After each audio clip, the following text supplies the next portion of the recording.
अस्सलाम वालेकुम। कैसे हैं आप सब? उम्मीद करती हूँ सब ठीक ठाक होंगे। हम भी अल्लाह के फजल करम से बिल्कुल ठीक ठाक हैं।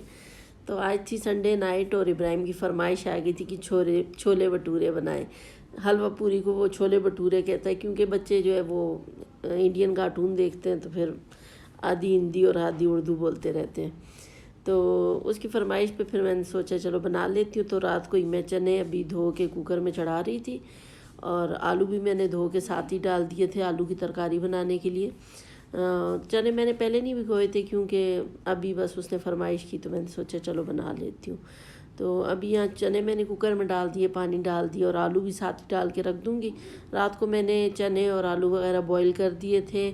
आटा भी पूरियों को मैंने रात को ही गूंद के रख दिया था, फ्रिज में रख देती हूँ, फिर सुबह नमाज के वक्त निकाल के बाहर रख देती हूँ। तो फिर वैसे भी संडे वाले दिन हमारे घर बहुत लेट नाश्ता होता है, तो तब तक जो है आटा बाहर पड़े पड़े अच्छे से सॉफ्ट हो जाता है। तो फिर मैं पहले ही पेड़े बना के रख देती हूँ। जितना मैं चने और आलू की तरकारी और हलवा वगैरह बनाती हूँ तो वो सॉफ्ट हो जाते हैं। पेड़े सॉफ्ट हो जाते हैं पहले बना के रख दें तो फिर वो पूरियाँ बनानी आसान हो जाती हैं। तो यहाँ कुकर में रख दिया था चूल्हे पे, वो अब पकता रहेगा जब तक चने गलेंगे। तो यहाँ जो है मैंने 1 kg पूरा पैकेट डाल दिया था मैदे का और थोड़ा सा मैंने और भी डाला था। और साथ मैंने 3 कप इसमें मैदा नहीं सॉरी ये आटा डाल दिया था गंदम का। गंदम का आटा डालने से पूरियाँ बड़ी सॉफ्ट बनती हैं, रबड़ी सी नहीं होती और अच्छी फूली फूली बनती हैं। थोड़ा सा मैं इसमें दही भी शामिल कर देती हूँ, उससे और ज़्यादा सॉफ्ट हो जाती हैं। हम इतने प्रोफेशनल तो नहीं है कि जैसे वो हलवाई लोग बनाते हैं, तो हम तो बस ऐसी जुगाड़ लगा लगा के पूरियाँ सॉफ्ट बना लेते हैं, लेकिन बड़ी मज़े की बन जाती हैं फिर।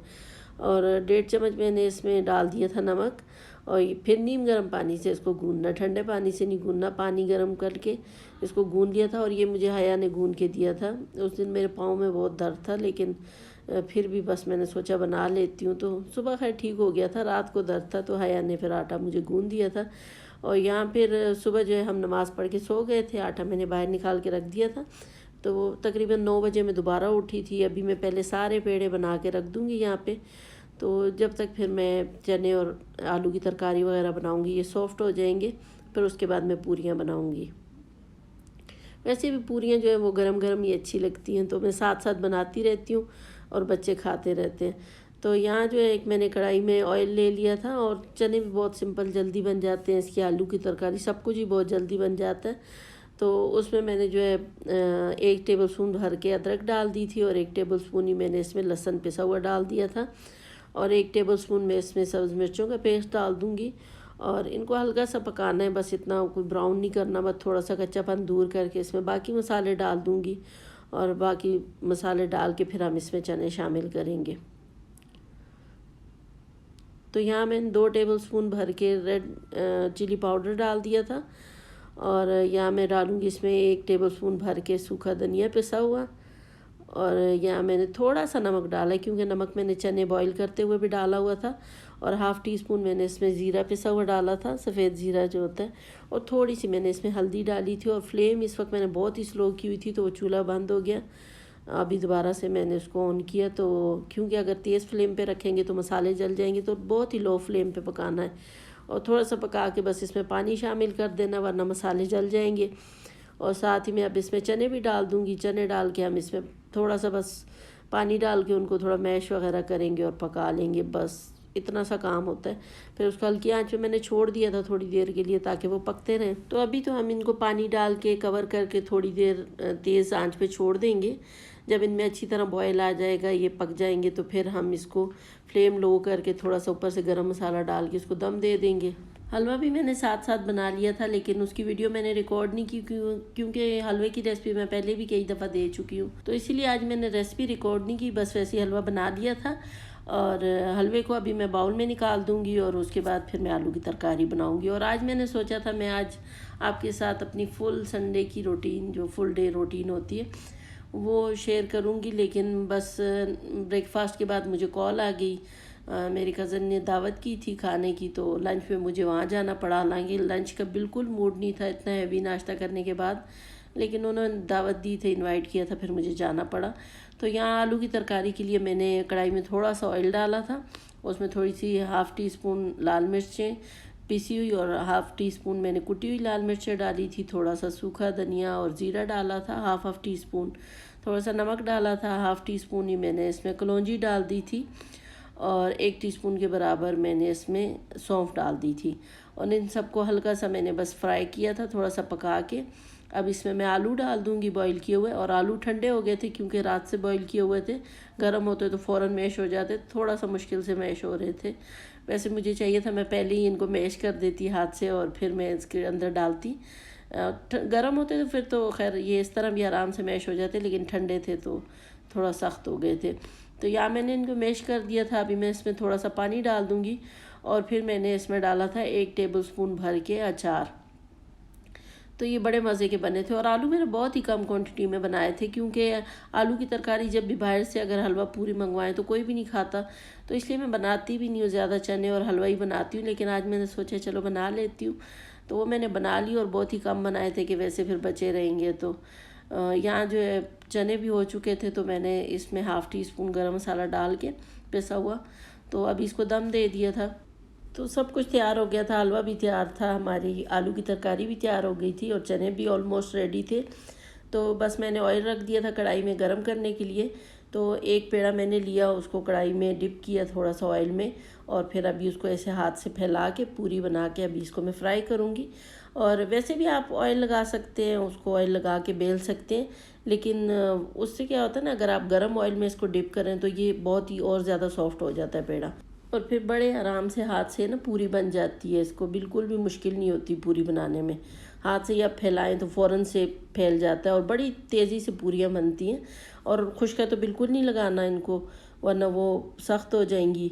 और ऑयल लगाना है, लेकिन वो भी गर्म ऑयल लगाएं तो ज़्यादा जल्दी बन जाती है पूरियाँ। 5-6 पूरियाँ मैंने बना ली थी, फिर मैंने ईमान से कहा कि आप दस्तरखान लगा लो और बाकी सबको भी उठा दो। ईमान सुबह सुबह ही उठ जाती है, छुट्टी वाले दिन भी ईमान, बिलाल और इब्राहिम, ये 3 लोग जो है हमारे घर में सुबह सुबह उठती हैं, बाकी सब कोई भी नहीं उठता। तो अभी तकरीबन 10:30 हो रहे थे, तो मैंने उसको कहा बाकी सबको उठाओ। तो बाकी पूरियाँ फिर मैं साथ साथ बेलती रहूँगी, क्योंकि वरना वो ठंडी हो जाती हैं, तो ये खाते रहते हैं और मैं साथ साथ इनको गरम गरम पूरियाँ बना के देती हूँ। तो चाय भी मैंने रख दी थी। वैसे तो आज मेरा इरादा था मीठी लस्सी बनाने का, लेकिन जब नाश्ता बना और मैंने मीठी लस्सी बनाने का सोचा तो लाइट चली गई थी, तो इसलिए मुझे लस्सी बनाने का इरादा कैंसिल करना पड़ा और फिर मैंने चाय रख ली। और संडे के दिन तकरीबन हमारे घर लंच और ब्रेकफास्ट जो है वो इकट्ठे ही हो जाता है, ब्रंच ही करते हैं हम। तो यहाँ आलू की तरकारी जो है वो बहुत ही थोड़ी सी मैंने बनाई थी, तो मुझे था कि ज़्यादा बनाई तो वैसे ही पड़ी रहेगी, लेकिन वो सबको इतनी ज़्यादा पसंद आई कि फिर मेरे लिए उन्होंने सिर्फ चखने के लिए थोड़ी सी बचा ली थी कि आप भी चख लें। मैंने कहा मुझे क्या पता था, अगर आपको इतनी अच्छी लगनी थी तो मैं ज़्यादा बना लेती। मैं तो ये सोच के, वैसे फिर वो फ्रिज में चीज़ें पड़ी रहती हैं, ज़ाया हो जाती हैं, तो इसलिए मैंने कम बनाई थी। तो बस ईमान ने दस्तरखान लगाया, फिर सबको उठा लिया कि उठो भाई नाश्ता करो। तो सब ने इकट्ठे बैठ के नाश्ता किया। और हर संडे हमारे घर खैर हलवा पूरी नहीं बनती, कभी कभी बनती है, लेकिन संडे वाले दिन सब इकट्ठे बैठ के ही नाश्ता करते हैं। और जब इकट्ठे बैठ के नाश्ता करते हैं तो तब ये हाल होता है।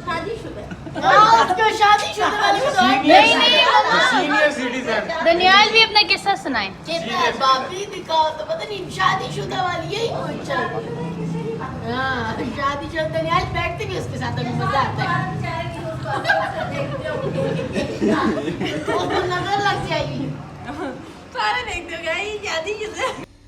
तो यहाँ हम सब दानियाल का मजाक उड़ा रहे थे, क्योंकि आजकल इसकी क्लास में एक शादीशुदा लड़का है, तो इसकी हर बात में उसका तस्करा तो ज़रूर ही होता है। तो मैं कह रही थी ये सब बेचारे कि उसको बहुत ही हजरत से देखते होंगे कि ये शादीशुदा है और हम कवारे हैं, तो हम ना कह रही उसको कहीं नज़र ही लगा देंगे, तो इस बात पे इसका मजाक उड़ा रहे थे हम सब। किस्सा सुनाए ना। उसने फोन कही थी टीवी के सामने। क्या था ऐसा, इस तरह का दोस्त था उसका, इस तरह का दोस्त था। बंदे को मैंने मारा, गाड़ी लगी उसको गिरा। कहता है वो बंदे 3-4 सारे इकट्ठे हो गए, उसने मिल के मुझे मारा पहले। मैं इसको देख रहा हूँ, ये मेरी तरफ देख रहा है, फिर सर नीचे करके बैठ गया। सारा टेम्पोट खाता रहा। उसका दोस्त जो है ना ऐसे ही बैठा हुआ देखता रहता है। हम नहीं देखते, हम खुद भी खाते हैं। हाँ कोई बात नहीं, लगे तो बात उसने हो सकता है बीच में खुद भी हाथ साफ कर। तो जब ये इकट्ठे बैठे हों, एक दूसरे की टांग ना खींचे, ऐसा तो हो नहीं सकता। स्पेशली जब नबील और दानियाल इकट्ठे बैठ जाए, फिर तो ज़रूर ही एक दूसरे की टांग खिंचाई कर रहे होते।